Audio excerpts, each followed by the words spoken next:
Hey guys, what's up? It's me, Tam here, and I'm back with another Lego review. However, this is an official set.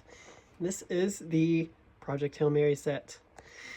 Project Hail Mary is one of my favorite movies at the moment. And so thus I really did need to pick up this set, and it was on back order for a while, but I did catch it, and I picked it up for its retail price of $100.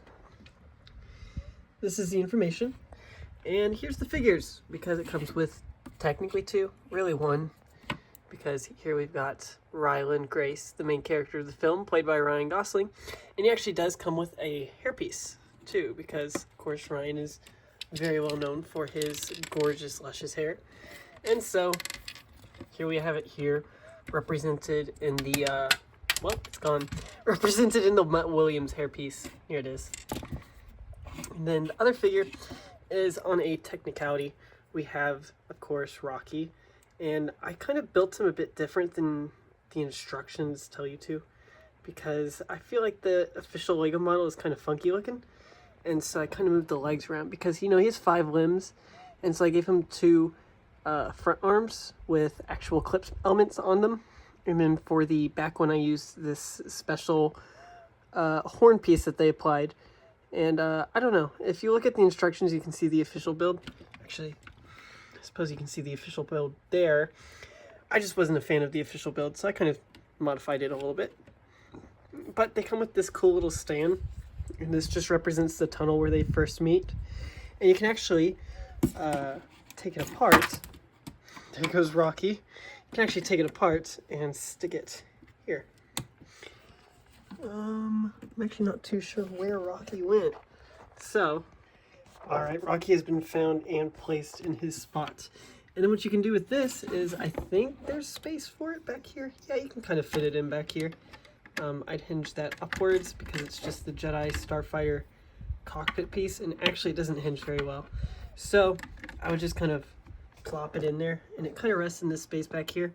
Here, you can actually get a little peek at the Technic mechanism for the set, because it has one main feature. It's primarily a display set, so it doesn't really do too much, but whenever you twist this handle, it can extend the actual crew portion of the ship, because most of the ship is actually engines, and so once this is extended, the whole thing doesn't want to sit still, but the whole thing spins. And this is because whenever Ryan Gosling's character, Ryland Grace, is doing science experiments, he is able to put on his centrifuge mode and activate artificial gravity using this method.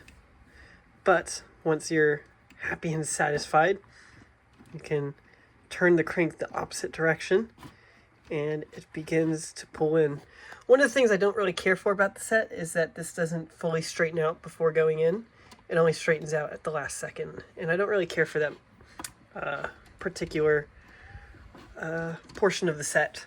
I wish it straightened out fully before collapsing. But you can also still spin it the opposite direction when it's collapsed. However, technically this does happen in the film, but it's really not supposed to happen. It causes too much G-force on the pilot. But I'm going to go ahead and take a bit of a closer look.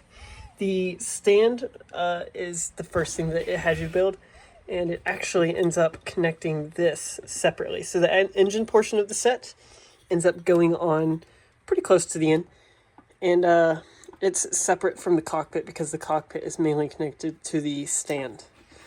But if you're wondering what this green circular part of the stand is, this is actually representing the planet Adrian, or Tau Ceti E, which is a real planet that exists in our universe. However, it's kind of been disproven since the novel was written that it kind of looked exactly like this. It's not as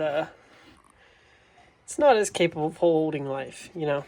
But here we can see the Hail Mary has these solar panels here on the side, and personally I do wish that this had a bit more, I don't know, because technically the solar panels do fully extend all the way up to here.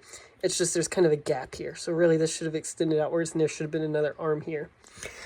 But in the back we can see the 1009 Astrophage powered engines here at the back. And technically we can't see those individually, we just see these 4 thrusters, but it's representing the 1009 little engines that could, as Grace says in the film. Here we're going to go on ahead and take a closer look at the cockpit. So I'm actually going to extend it for this because I kind of want to point out individual parts, because here we can see this, I'm going to go ahead and just zoom in.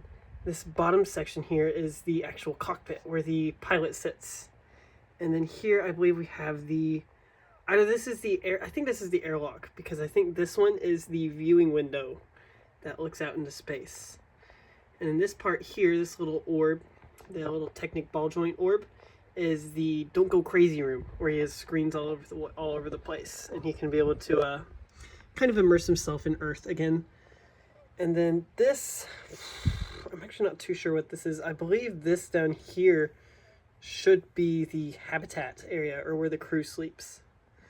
But I can actually individually move this too if I want. That's just because it only spins whenever it starts to lower, because there are little teeth down there that turn it. I don't know if you can really see those, but there is lots of color in this set. But they really do a good job at covering that color and making it not so apparent. But here we'll do this mechanism one last time. You can see I turn it this way and it begins to lower.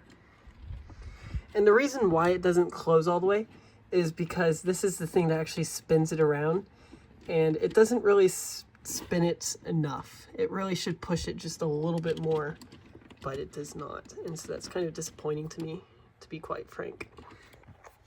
Last detail we're going to take a look at is this little plaque here, because it does tell you a little bit of facts. It tells you that they are going to Tau Ceti here, and that the distance is 11.9 light years, and the mission length is 13 Earth years, because of course the astrophage allows them to travel a lot faster than we really can in real life.